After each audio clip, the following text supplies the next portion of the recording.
Evangelho da graça de Deus essa noite. Deixe dar boas-vindas aos irmãos aí do YouTube, bem-vindos, abençoados com todas as sortes de bênção. Bem-vindos nossos irmãos aí do Facebook, bem-haja pela sua vida. Nossos irmãos da IEV Brasil, bem-vindos sejam todos. O tema da nossa mensagem é a salvação da mente do cristão. Eu separei um texto aqui de 1 de Timóteo, capítulo 4, versículo 12 ao versículo 16. Olha que coisa linda o que é o Evangelho. Olha só, disse Paulo a Timóteo: ninguém despreze a tua mocidade. Pelo contrário, Timóteo, eu vou falando assim para facilitar o entendimento. Torna-te, Timóteo, padrão dos fiéis. Eu acho lindo isto, porque nós não vemos em cima dos chamados púlpitos homens que podem ser padrão dos fiéis. Depois Paulo diz: torna-te padrão dos fiéis na palavra, no procedimento, no amor, na fé e na pureza. E ele continua então no versículo 13: olha, até a minha chegada, aplica-te ao monte, ao jejum, aplica-te às campanhas, às correntes, às barganhas. Não. Enquanto eu não chego, Timóteo, aplica-te à leitura, à exortação, ao ensino. Versículo 14: não te faças negligente para com o dom que há em ti, o qual te foi concedido mediante profecia, com a imposição das mãos dos presbitérios. 15, medita essas coisas, e nelas sê diligente, para que o teu progresso a todos seja manifesto. 16, que é onde vai partir a homilia esta noite: tem cuidado de ti mesmo e da doutrina. Continua nesses deveres, porque fazendo assim, salvarás tanto a ti mesmo, como aos teus ouvintes. Vamos fazer uma breve confissão. Senhor Jesus Cristo, esta é a tua igreja, chamada pelo Espírito da graça como o teu corpo, e tu és o cabeça dela. É da cabeça que parte as coordenadas, as orientações, as decisões para que o corpo ande perfeitamente. Nós somos guiados pelo teu Espírito. O Espírito Santo é que nos guia em toda a verdade. Essa noite nos direciona, nos mostra, nos capacita, faz-nos entender qual é a vontade do teu Espírito que habita em nós. E eu te peço uma vez mais que tu me uses, porque eu vou usar a tua palavra. E o povo aqui pela internet reunido diga amém. Amém. Eu quero, a partir do versículo 16, essa foi a recomendação de Paulo, e há aqui algo que precisa ser extraído para nossas vidas. Paulo disse: Timóteo, tem cuidado de ti mesmo e da doutrina. Você tem que ter cuidado com a doutrina, ter zelo. E doutrina aqui não é brinco, não é batom, não é bermuda. Isso são costumes. Estas coisas pregou Paulo à igreja dos Colossenses, que com o uso elas se destroem. Até porque nesse pacto não é o exterior. O exterior convencia a lei de Moisés. O exterior é a religião. Um religioso é que quer convencer a você da sua santidade, não cortando o cabelo, ou não usando uma bermuda, ou não usando uma camiseta. Mas isso é a religião que convence com o exterior. Jesus, nos dias de sua carne, várias vezes repreendia os fariseus, porque os fariseus eram assim, queriam convencer com o exterior, e Jesus os chamava de sepulcro caiados. Eles eram bonitinhos por fora, mas lá dentro eram podres. E a religião é assim. Então, Paulo diz, você tem que ter cuidado com a doutrina, que Paulo chamou de sã doutrina, de coisa saudável, do evangelho puro, que exalta a Cristo, sem manobra, sem fermento. Era este cuidado que o apóstolo Paulo estava pedindo que Timóteo tivesse. Depois ele diz, continua nesses deveres, e você leu o contexto comigo, que o dever de Timóteo, com a exortação de Paulo, era continuar na leitura, no ensino, na exortação. Paulo estava dizendo, você continua aplicando a leitura, continua nesses deveres, porque fazendo assim, aplicado a leitura, cuidando da sã doutrina, tu salvarás tanto a ti mesmo como aos teus ouvintes. Então vamos meditar nisso aqui. Se uma pessoa que não tem a revelação da graça de Deus e ler apenas este texto aqui, ela dá a entender que a salvação é produzida pelo um homem. Mas a salvação a que Paulo se refere ali, não é a salvação eterna. Porque a salvação eterna, quem produz ou quem produziu, foi Cristo na cruz do Calvário. Pela graça sois salvos, e isto foi por meio da fé, e isto não vem de vós, é dom de Deus. Então a salvação eterna foi realizada por Jesus Cristo e não depende do homem. É uma obra de Jesus nas nossas vidas. Então, que salvação Paulo estava dizendo que se Timóteo cuidar da doutrina, salvaria tanto Timóteo como as pessoas que ouvissem a pregação de Timóteo? É a salvação aqui da mente. Porque não adianta nada, ou claro que adianta, a salvação, te salvar para a vida eterna e ter uma mente escravizada. Você imagina um crente em Jesus Cristo e está com a sua mente cauterizada, está vivendo em 1930 ainda. Você imagina um crente em Jesus Cristo tomar atitudes de quem viveu em 1925, mente atrofiada? Ora, hoje com a tecnologia, com o avanço, nós temos acesso à palavra de Deus por meio do telefone, notebook, iPod, iPad. Nós podemos hoje examinar as escrituras, mas as pessoas deixaram se prender pelos homens. Então, quando você tem cuidado da doutrina, quando você não vai apenas por aquilo que o pastor fala, por aquilo que a missionária fala, e você examina as escrituras, você tem a salvação na tua mente. Porque é muito fácil manipular um ignorante. É muito fácil manipular um ganancioso. E o meu pai dizia, meu filho, ninguém consegue manipular um homem honesto, porque o honesto só quer aquilo que é dele. Mas o ganancioso, ele quer mais e se torna presa fácil. Todo o cristão que não conhece a sua posição em Cristo, todo o cristão que não sabe o que Cristo conquistou para ele, entra em qualquer manobra espiritual e tem a sua mente cativa. E você sabe que eu vou entrar neste ponto agora, porque a mente dos crentes estão golpeadas.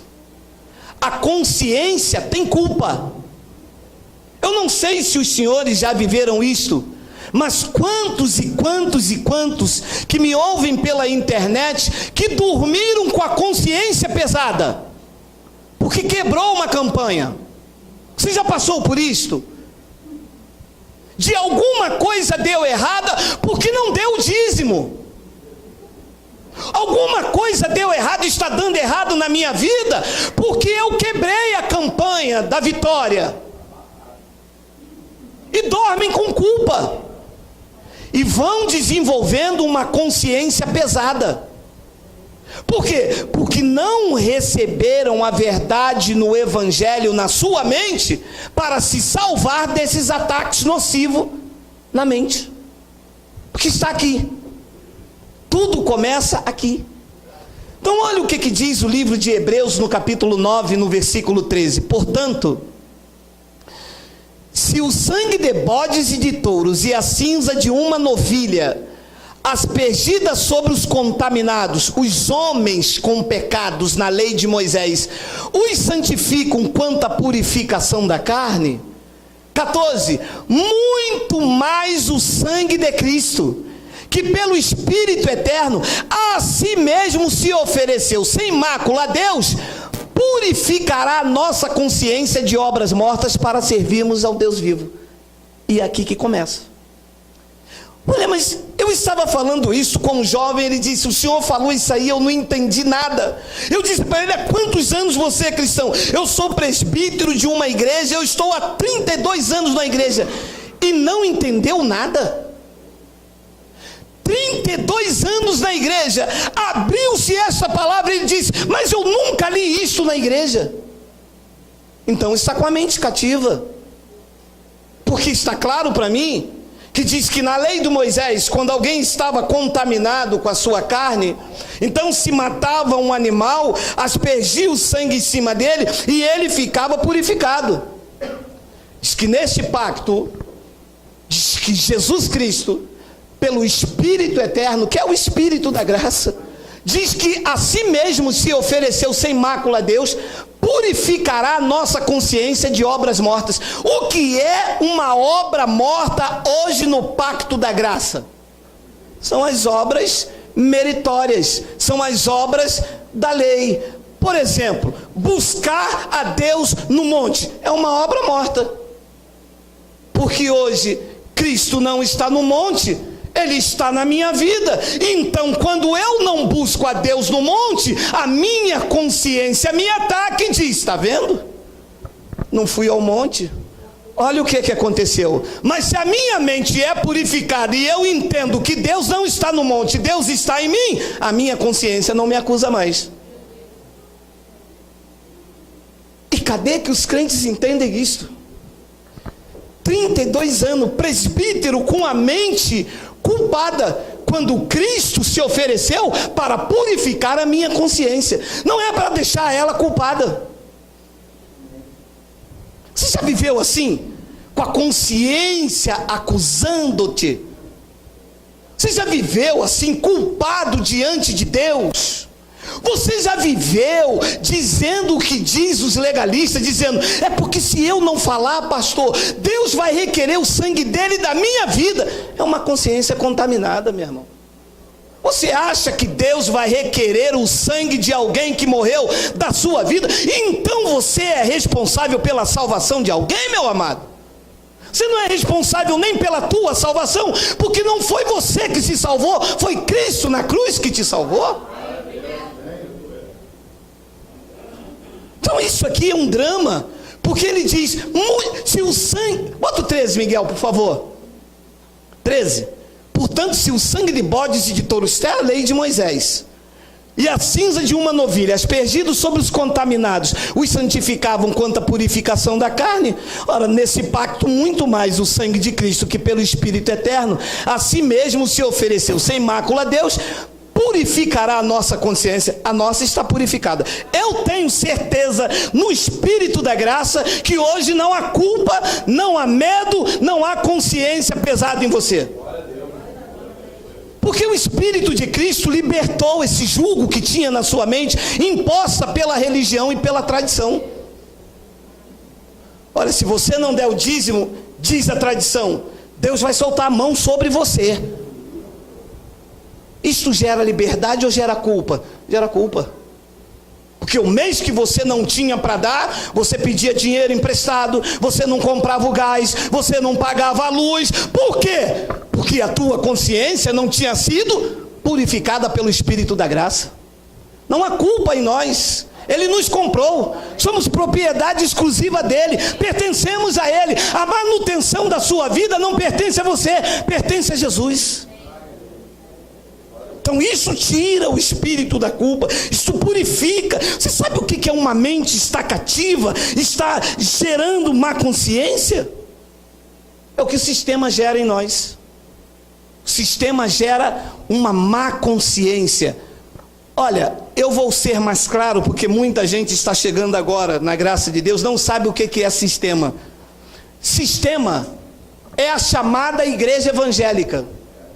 A igreja evangélica é um sistema montado para botar culpa e medo nas pessoas.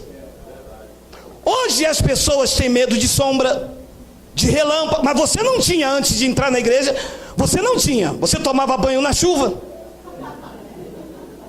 Mas quando entrou para a igreja, isso é demônio, isso é diabo.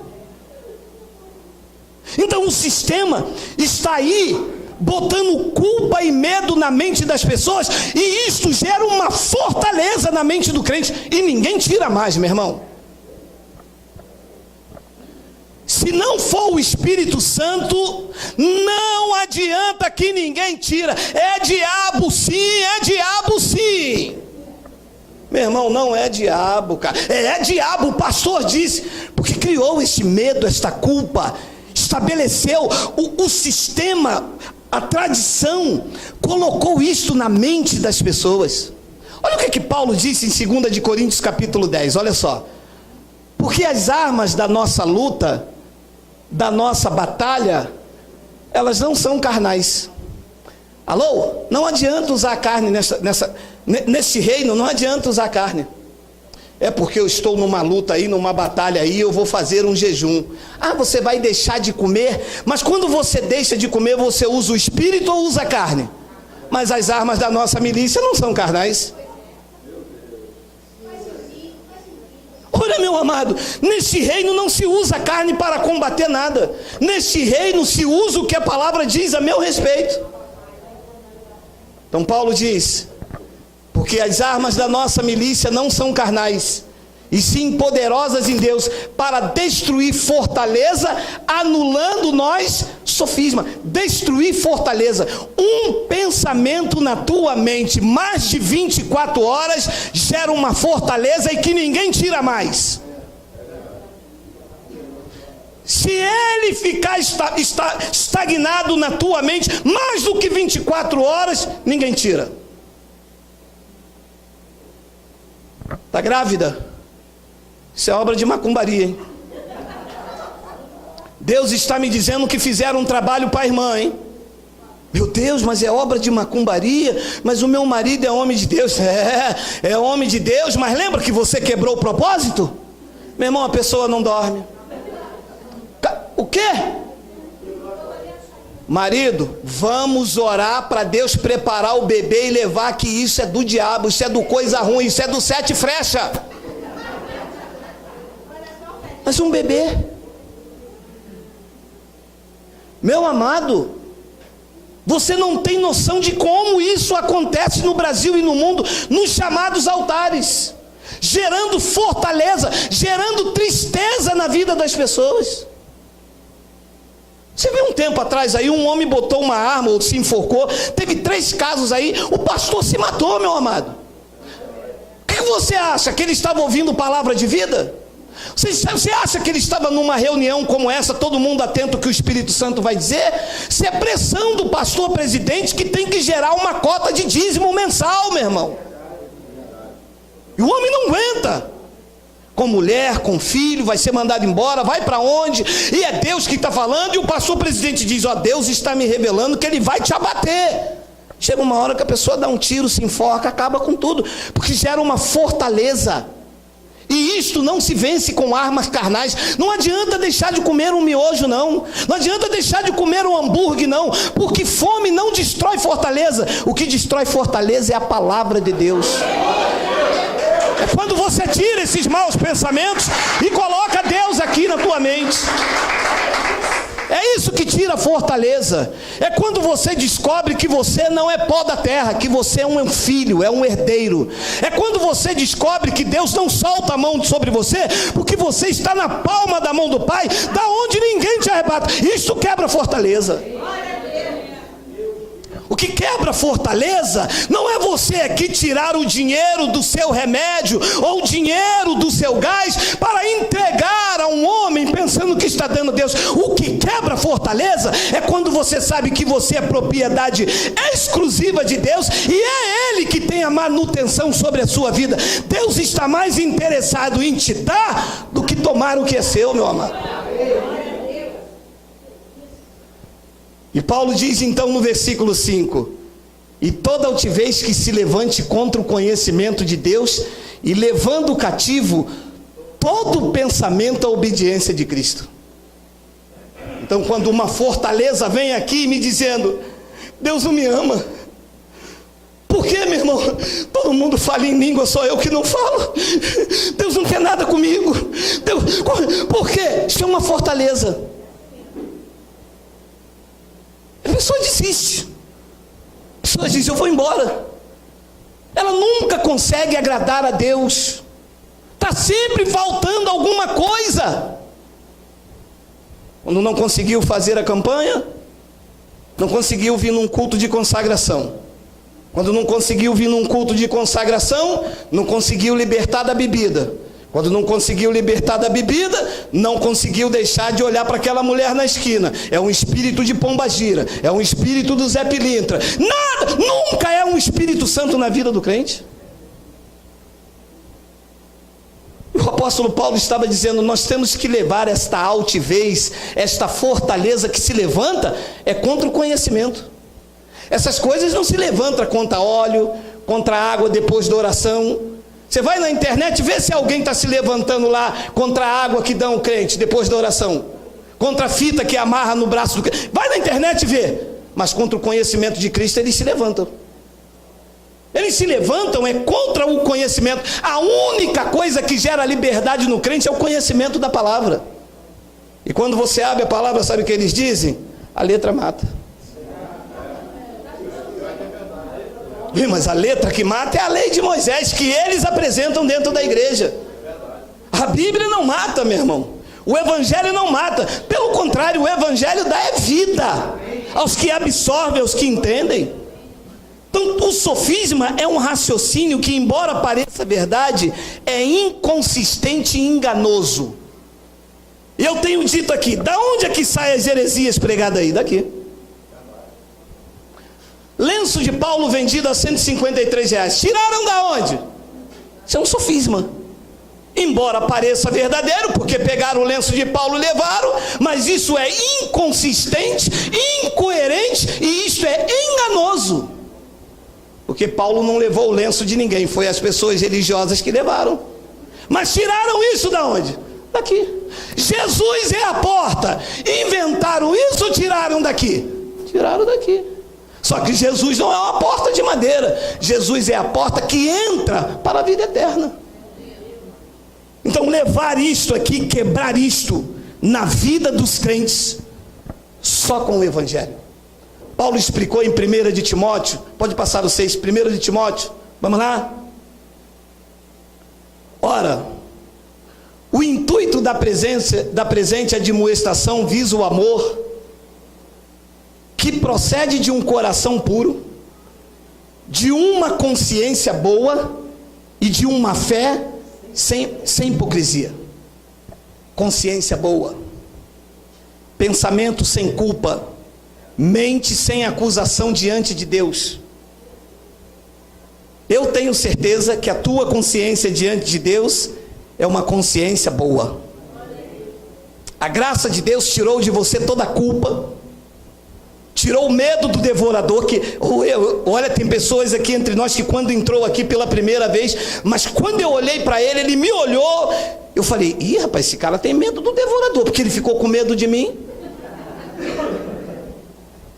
Hoje a tua consciência é boa. Hoje você não tem medo mais do devorador, porque tu sabe que o devorador não existe. Foi medo que colocaram em você, porque quando eles não pegam no medo, eles pegam na ganância. E Paulo disse então no versículo 6, olha lá: desviando-se algumas pessoas destas coisas, do coração puro, do amor sincero, de uma fé sem hipocrisia, desviando-se algumas pessoas destas coisas, perderam-se em loquacidade frívola. Eu fui ver o que quer dizer loquacidade frívola. É abobrinha, é conto para boi dormir, é história da carochinha. Quando uma igreja sai de um amor puro, de uma consciência boa, ela começa a se entregar à história da carochinha. É porque Deus está me dizendo que Deus vai dar a chave da vitória. Abre, quem acredita, quem acredita, quem acredita. Estende a mão, estende a mão, estende a mão, estende a mão. E quem não quer a chave da vitória, meu irmão? E aquele monte de mão esperando a chave da vitória. E o time é quando ele diz assim: agora fecha, agora fecha, agora fecha. Segurou, segurou, segurou. Quem tem fé, quem tem fé, quem tem fé. Isto é loquacidade frívola. Bota o 5, bota o 5, bota o 5. Quando você não procede com um coração puro, com uma consciência boa e de uma fé sem hipocrisia, as pessoas se entregam à loquacidade frívola. Ih, rapaz, nós fomos num culto ontem, Deus bradou, eu peguei a minha chave da vitória, cadê? Não tem, é loquacidade frívola. Depois Paulo diz no versículo 7, olha lá, pretendendo passar por mestres da lei, não compreendendo todavia nem o que dizem, nem os assuntos sobre os quais eles fazem ousadas asseverações. Você imagina um homem vir diante de uma plateia e fazer uma ousada asseveração, dizendo que Deus disse algo a ele, quando o que ele está dizendo não passa nem perto da Bíblia? Isto é uma ousada asseveração. E Paulo diz que ele não compreende, todavia, nem o que diz, nem os assuntos sobre os quais eles fazem ousada asseveração. E o povo vai aceitando esta palavra na mente. Porque o que se diz aqui como verdade, as pessoas devem conferir aqui. Mas o que se diz sobre mentira, as pessoas aceitam aqui. Você pergunta a um crente: por que você é crente? Eu sou crente porque eu estou lá na minha igreja, eu tenho um pastor, e se eu não for para a igreja eu vou para o inferno. Mas é isto que diz que você é crente? E por que o senhor é crente? Eu sou crente porque eu acredito no Evangelho, creio que o sacrifício da cruz me libertou, creio que ele me escolheu desde antes da fundação do mundo, e que eu estou na palma da mão do Pai e ninguém me arrebata. É isto que me faz um crente em Jesus Cristo. Então, qualquer pensamento que vem na minha mente diferente disso, eu não recebo para a minha vida. E é o que você tem que fazer, meu amado. Não se entregar a discursos, a ousadas asseverações, porque isso gera temor na vida das pessoas. E olha o que o apóstolo Paulo disse em 2 de Coríntios: quisera eu me suportasse um pouco mais na minha loucura. Suportai-me, pois. 2. Porque zelo por vós com zelo de Deus, visto que vos tenho preparado para vos apresentar como virgem pura a um só esposo, que é Cristo. 3. Mas receio que, assim como a serpente enganou a Eva com a sua astúcia, assim também seja corrompida a vossa mente. E vocês, pregou Paulo, e prego eu aos senhores no Sarapuí, e que se aparte, assim como seja corrompida a vossa mente, e vocês se apartem da simplicidade e a pureza devidas assim como a serpente enganou a Eva. Com o quê?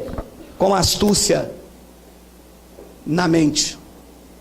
A serpente entrou na mente de Eva e disse: é assim que Deus disse? Isso é uma astúcia.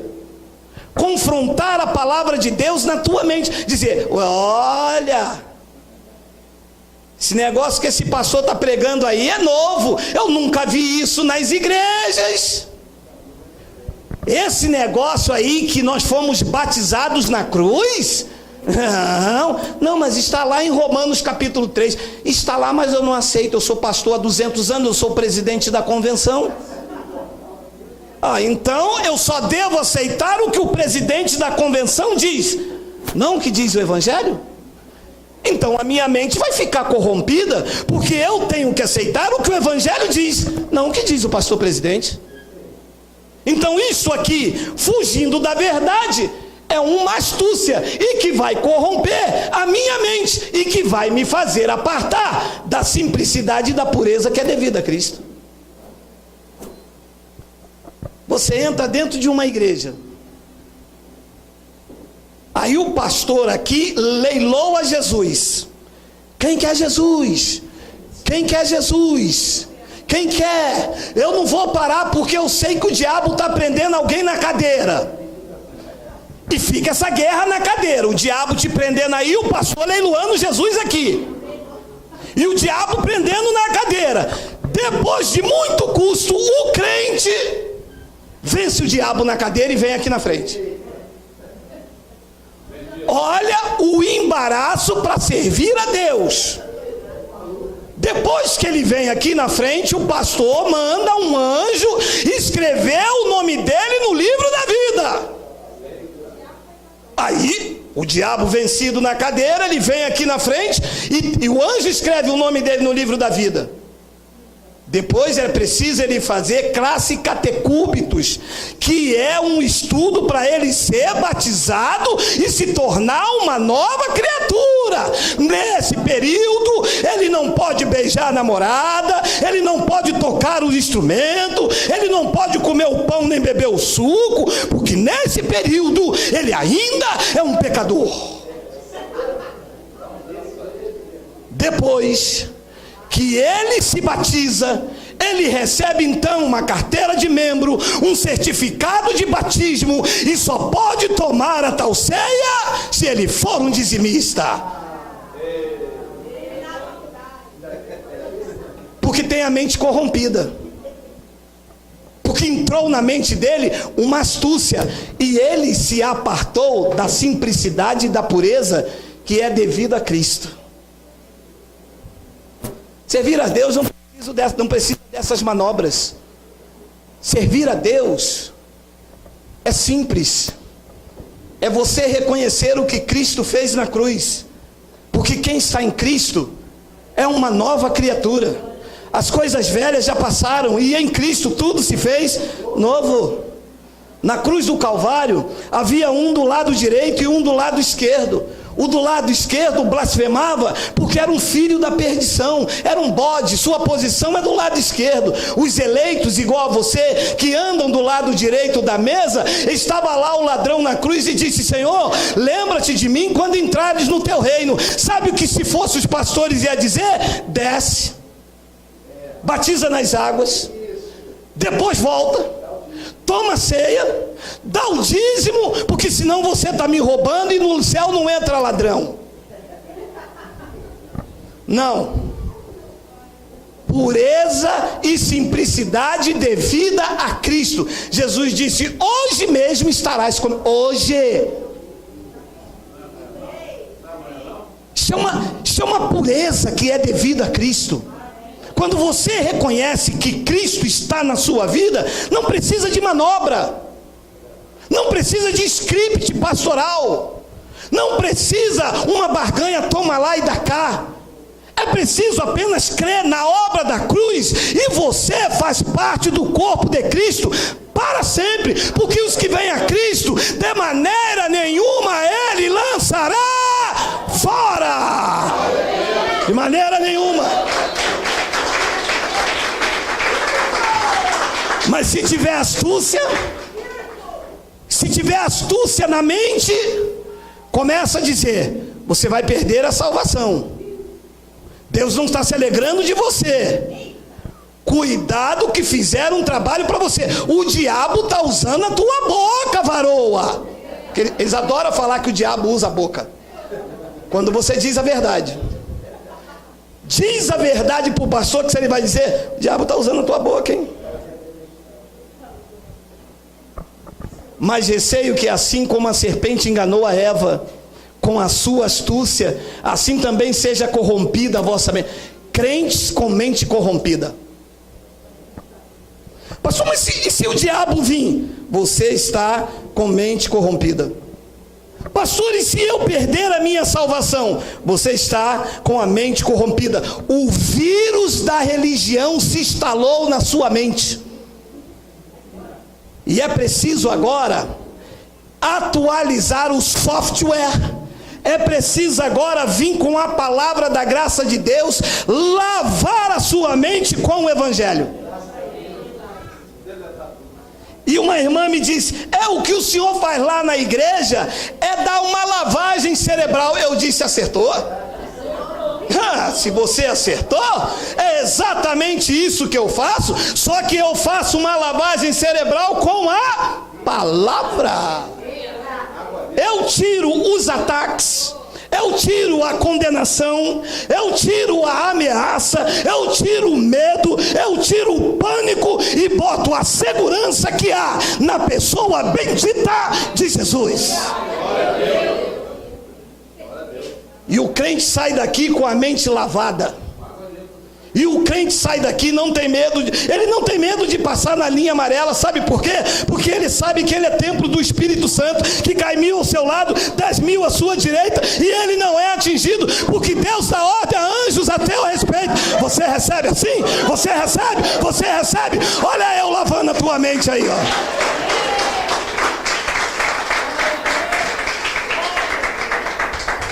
Efésios capítulo 5. Ah, meu Deus, não deixa rouco não, que eu quero mostrar essa palavra.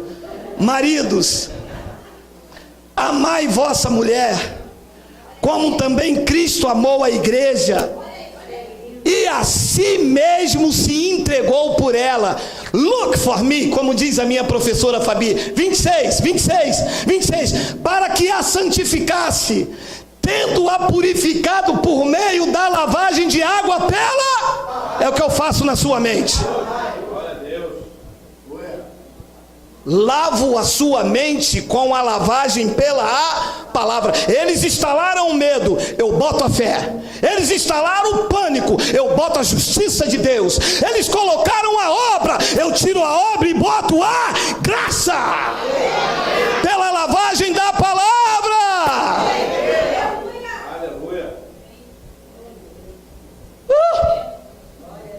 Fizeram uma lavagem cerebral em você. Verdade. Vocês colocaram medo, vocês colocaram pânico. Eu não dormia de noite pensando que eu estava roubando a Deus. Quando tinha uma trovoada, eu pensava que Deus estava soltando a mão de mim. Eu tinha que buscar o Espírito Santo. Eu tinha que ficar glu, glu, glu, glu, glu, glu, glu. Hoje eu descobri que eu sou o santuário do Espírito Santo. Sou morada de Deus nessa terra. Eu sou um eleito, eu sou escolhido. Deus não me abandona. Isto foi a lavagem da palavra na minha mente. Tem um 27, para apresentar a si mesmo pecador, gafanhoto, miserável, pó da terra, coisa ruim, preto velho, misinfi.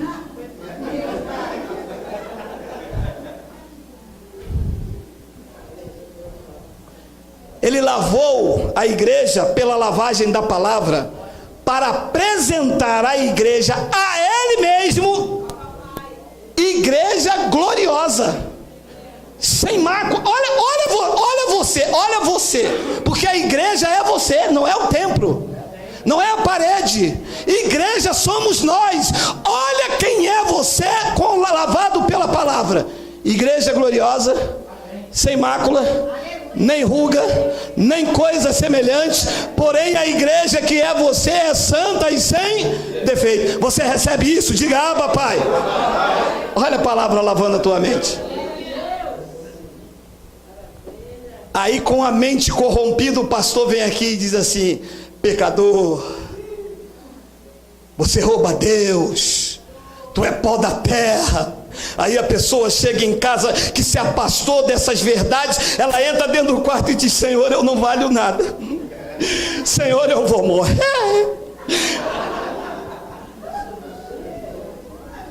Com mente corrompida, e a palavra dizendo: vocês, 26, para que santificou a igreja. Meu amado, o que me dá tristeza é que eles profanam o que é santo e eles santificam o que é profano. Cristo santificou a igreja com a lavagem de água pela palavra. Eles querem santificar a igreja com sal, com fita, com óleo, com roupa, tirando brinco, botando batom, tirando isso, cortando o cabelo. Cristo disse: não, isso é a igreja de vocês, isso é a igreja do homem. A minha igreja, a que eu comprei com meu sangue, a igreja que eu vou levar para a mansão celestial, eu santifiquei ela por meio da lavagem de água pela palavra. Essa é a verdade de Cristo. É isso que tem que estar na tua mente, é isso que tem que estar na tua vida. 2 de Coríntios capítulo 1 versículo 12. Olha lá, vamos, 27, olha lá. Porque a nossa glória é esta, 2 pontos: o testemunho da nossa consciência, de que com santidade e sinceridade de Deus, não com sabedoria humana, mas na graça divina. Testemunho de uma consciência lavada com água pela palavra. Que coisa linda, porque a nossa glória é esta: o testemunho da nossa consciência, de que com santidade e sinceridade de Deus, não com sabedoria humana, mas na graça divina, temos vivido no mundo, e mais especialmente para convosco, na graça divina. 1 de Coríntios 2,16, olha lá. 1 de Coríntios 2,16, vamos, travou? Para com esses cheiros de morte, é isso mesmo, 2,16? Para com aqueles aroma de vida para a vida. Quem, porém, é suficiente para estas coisas? Para com esses cheiros de morte, mas para com aqueles que têm a mente lavada pela consciência da palavra, nós somos aroma de vida para a vida. Você sabe o que é um crente com cheiro de morte? É assim, ó. Como é que é, irmã? Estou indo, estou na bênção, né, irmão? Deus vai fazer a obra. 20 anos, Deus vai fazer a obra. 30 anos, estou indo, né, irmão? Deus vai fazer a obra. Cheiro de morte para a morte. Porque ninguém quer ficar perto de pessoas desanimadas, cabisbaixas, derrotadas. Deus as pessoas querem ficar perto de pessoas como você, convictas em Deus. Você fala para um crente da graça de Deus, um crente reformado, pergunta a ele: como é que está, meu irmão? Deus está no controle. E aí, meu irmão, como é que está? Reinando em vida e em perfeita vitória. E aí, meu irmão, como é que está? Tudo nos irá bem. E aí, meu irmão, como é que está? Eu tenho a provisão de Cristo e em nada eu serei envergonhado. E aí, meu irmão, como está? Como é que eu estou? Em todas as coisas eu sou mais do que vencedor por meio daquele que nos amou. Isto é cheiro de vida para a vida.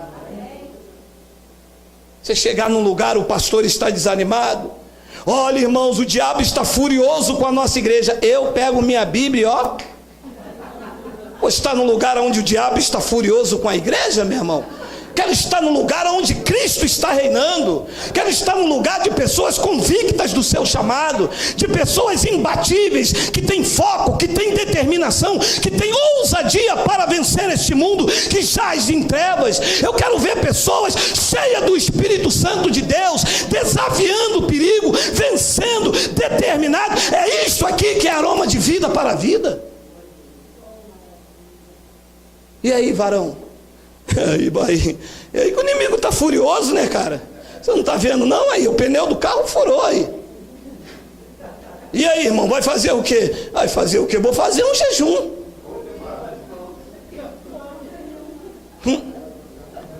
Os crentes estão fazendo jejum há mais de 2 séculos.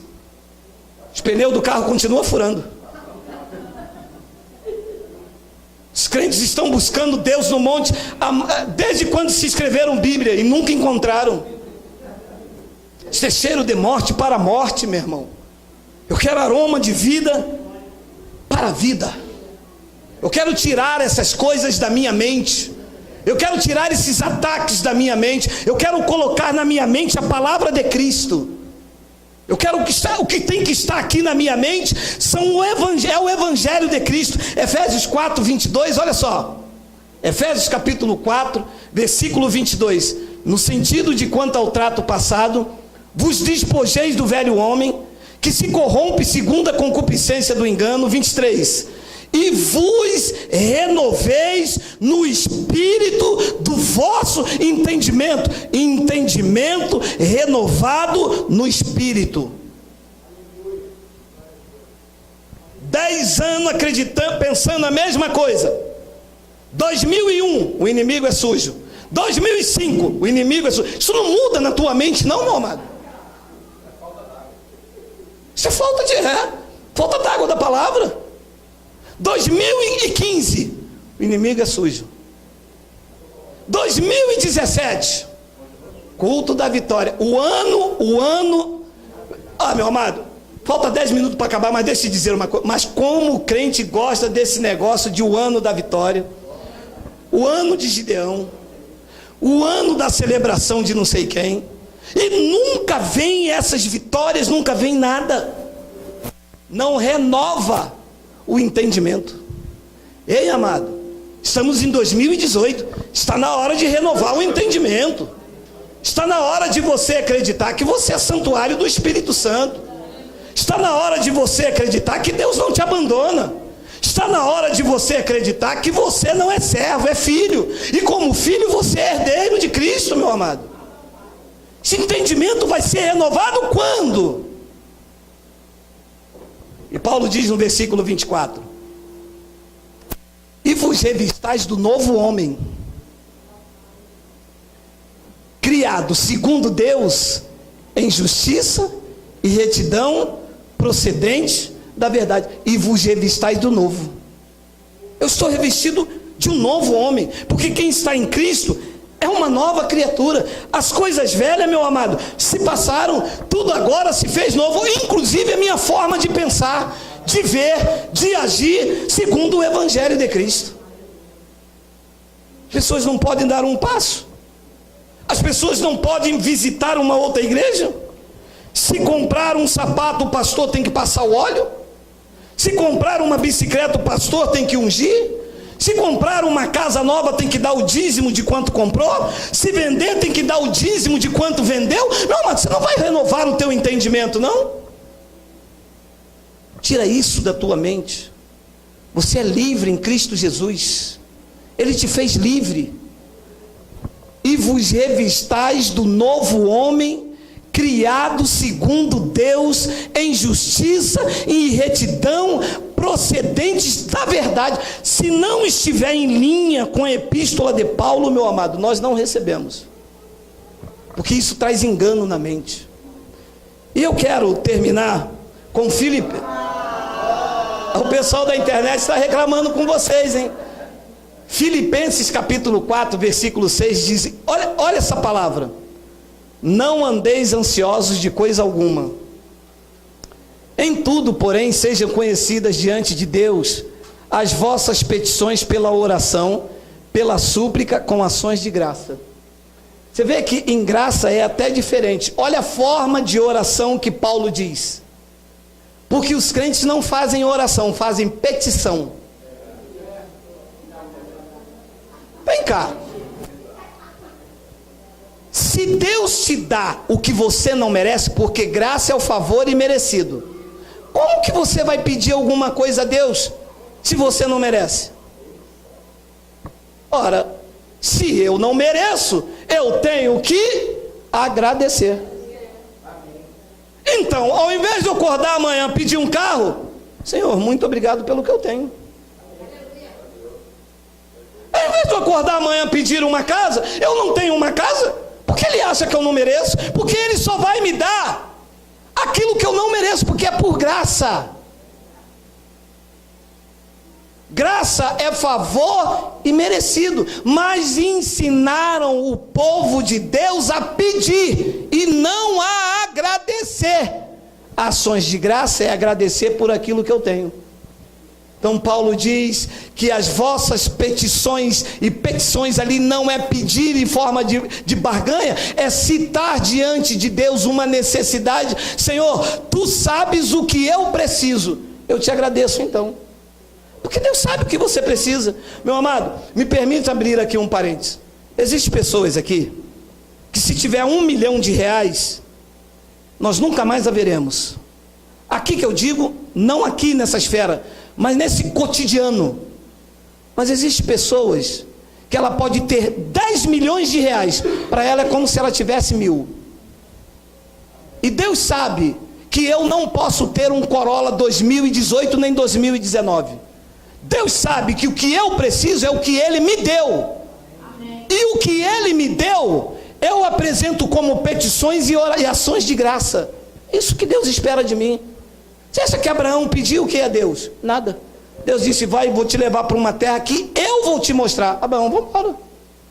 Deus, meu amado, Deus sabe exatamente o que você precisa. Depois ele diz no versículo 7, e a paz de Deus, que excede todo o entendimento, guardará, está no versículo 7, guardará o vosso coração e a vossa mente em Cristo Jesus. Você sabe o que é ter uma mente guardada em Cristo Jesus? É quando um pastor diz assim, o diabo vai entrar na sua vida. A minha não, pastor, a minha mente está guardada em Cristo Jesus. Eu sou santuário do Espírito Santo. Eu sou propriedade exclusiva de Deus. Propriedade exclusiva de Deus significa que a pessoa pertence a quantos? A 3? A 2? A 2? A 2? A 2? Então quem é a propriedade exclusiva de Deus pertence a quem? Ao diabo e a Jesus. Então mente guardada em Cristo Jesus não entra em ameaça de diabo. E a paz de Deus, que excede todo o entendimento, guardará o vosso coração e a vossa mente em Cristo Jesus. 8. Finalmente, irmãos, tudo que é verdadeiro, tudo que é respeitável, tudo que é justo, tudo que é puro, tudo que é amável, tudo que é de boa fama, se alguma virtude há e se algum louvor existe, seja isso que ocupe o vosso pensamento. Eu vou deixar um pensamento aqui, ficar falando assim, aquela irmã não gosta de mim, e ela lá, está falando de mim, ninguém falou nada. Já viu isso?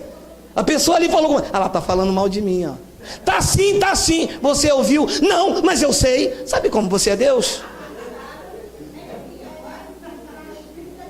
Você não ouviu.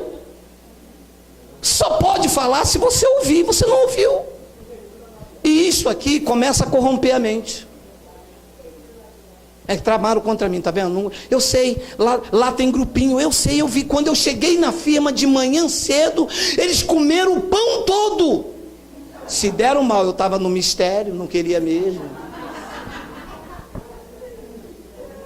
Meu amado, tudo que for respeitável, tudo que for justo, puro, amável, de boa fama, se alguma virtude há, se algum louvor existe, seja isso que ocupa o seu pensamento, não palavras negativas, não ataques, não condenação. Sabe o que a palavra de Deus diz em Romanos 8? Que nenhuma condenação há para quem está em Cristo Jesus. Nenhuma quer dizer quantas? Seja isso que ocupa o seu pensamento. E o Espírito Santo arremata no versículo 9 dizendo: o que também aprendestes e recebestes e ouvistes e vistes em mim, Isso praticai. E o Deus da guerra. O Deus de quê? De paz. Você sabe por que os crentes não têm paz? Porque não praticam isso aqui. Você sabe, os crentes, meu amado, não conhecem o Deus da paz. Vivem na guerra, vivem numa batalha, vivem no desespero, e vem o jargão. Não sei por que para o crente tudo é difícil. Cara, mas olha, o crente é tudo, meu amado, para mim nada é difícil. Para mim, tudo está perfeito, porque eu estou andando naquilo que Deus tem preparado para mim. Tudo já deu certo, até as dificuldades me fazem crescer em Cristo. Está ruim? Glória a Deus, Deus está no controle. Está bom? Glória a Deus também, porque a honra é dele. O que também aprendestes e recebestes, ouvistes e vistes em mim. Olha, o homem se colocou como padrão. Quem dera nós tivéssemos muitas pessoas como padrão, porque eles dizem para não roubar, eles roubam. Eles oferecem liberdade, mas eles mesmos são escravos da corrupção. Eles dizem para fazer e não fazem. Jesus disse que eles atam fardos pesados sobre os ombros dos homens, mas eles nem com o dedo querem mover. Dizem, mas não fazem. Paulo disse: o que vocês veem em mim, e o que vocês aprendem, o que vocês recebem, e o que vocês ouvissem e vissem em mim, isso vocês praticais, e o Deus da paz será com vocês. Eu quero um Deus da paz. Você quer um Deus da paz nesses dias de guerra? Eu quero esse Deus da paz. Hoje o meu sono é tranquilo, mas muito tempo não era assim. Dormia com medo de Deus e acordava com medo de Deus. Medo de não conseguir cumprir os meus votos. Porque quando eu não cumpria os meus votos, o pastor dizia: então você fez voto de tolo, Deus vai te abater. Quando eu não conseguia chegar no culto de consagração, lá via ameaça, dedo em riste e o banco de disciplina lá atrás. Eu vivi em guerra com Deus. Quando eu conheci estas verdades e coloquei na minha mente tudo que é bom, o meu relacionamento com a minha mulher mudou. Nós vivíamos em guerra por causa de religião. Minha mulher não poderia botar uma saia, porque varoa não usa saia. Eu não poderia botar uma bermuda, porque o varão não usa bermuda. A minha mulher não poderia usar um brinco nem um batom. Assim que você quer ser missionária? Você, Jaqueline, quer ser missionária assim? Mulher fácil, mulher dada? Varão não usa brinco, não usa batom. E o Deus da paz não era conosco. Mas quando nós descobrimos a graça de Deus, quando nós descobrimos que Deus nos amava a ponto de dar a sua própria vida, quando nós descobrimos que Ele abriu mão da sua glória, Ele poderia ter mandado um profeta, Ele poderia ter mandado Miguel, Ele poderia ter mandado um arcanjo. Ele disse: vou eu mesmo. Ele se abriu mão da sua glória. Existem coisas nesse mistério que eu não entendo, mas eu aceito pela lei da revelação. Um Deus que os anjos o adoravam, um Deus que tem um trono sobrenatural, um trono imperioso. Esse Deus vem até os homens, anda entre nós.